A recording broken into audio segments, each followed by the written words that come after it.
L-oġġettivi strateġiċi tal-2006 tal-Ministeru għall-Affarijiet Barranin jibqgħu dokument importanti u rilevanti iżda għandhom jiġu riveduti.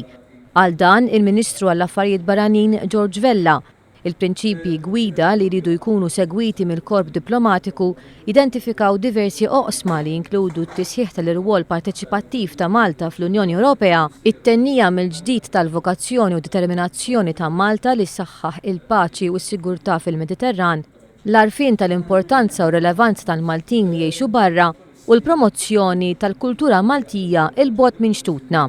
Il-dokument li kien hemm tal-2006 li ormai kien daqsxejn anki ftit antikwat, biex anki tfaċċaw affarijiet ġodda, saħħana pożizzjoni tagħna fl-Unjoni Ewropea, tfaċċaw sfidi ġodda fil-Mediterran. Jiġifieri kienet il-bidu jien mhux qegħdin nibdluhom jew inneħħuhom, aħna qegħdin nippruvaw insaħħu dak id-dokument u barra hekk ukoll qegħdin ngħidu li barra li rridu ngħidu fejn ħanaslu, qegħdin ngħidu b'dawn il-strategic guidelines kif se naslu, x'għodda se nużaw. Il-Ministru ħabbar ukoll li għadu kif twaqqaf unit legali ġdid.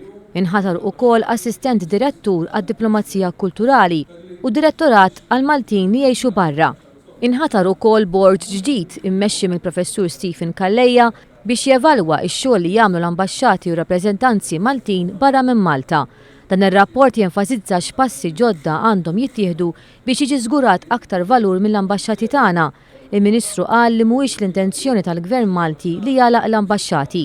Il-Ministru George Vella ħabbar li sommarju eżekuttiv tar-rapport uffiċjali se jkun ippubblikat fuq is-sit elettroniku tal-Ministeru għall-aħħar ta' dan ix-xahar. Barra minn hekk il-Ministru Vella tkellem ukoll dwar kif il-korp diplomatiku se jkompli jissaħħaħ fil-ħiliet, kompetenzi u l-esperjenzi tiegħu f'kull livell. Nista' ngħid 100% illi żgur m'għandna bl-ebda mod qegħdin niġu jew mommin jew inkella gwidati b'xi prinċipji partiġani politiċi. Assolutament. Jiena li qed inħares biss huwa li l-kwalifiki u l-kwalitajiet li hawn ħafna ġo dal-Ministeru, tlabthom il-lealtà u sakemm jien għandi l-lealtà jiena ma importanix l-imma twemmin politiku jħadnu. Jiena importani biss li jkunu professjonali li jagħmlu x-xogħol tagħhom u jkunu leali li l-politika tal-Gvern tal-ġurnata għax dak il-poplu rrid.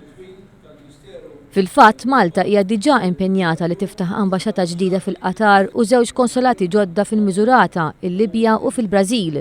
Il-Ministru għamel aċċenn ukoll li Malta behsieba ssaħħaħ ir-rabtiet diplomatiċi mal-pajjiż tal-Kanada.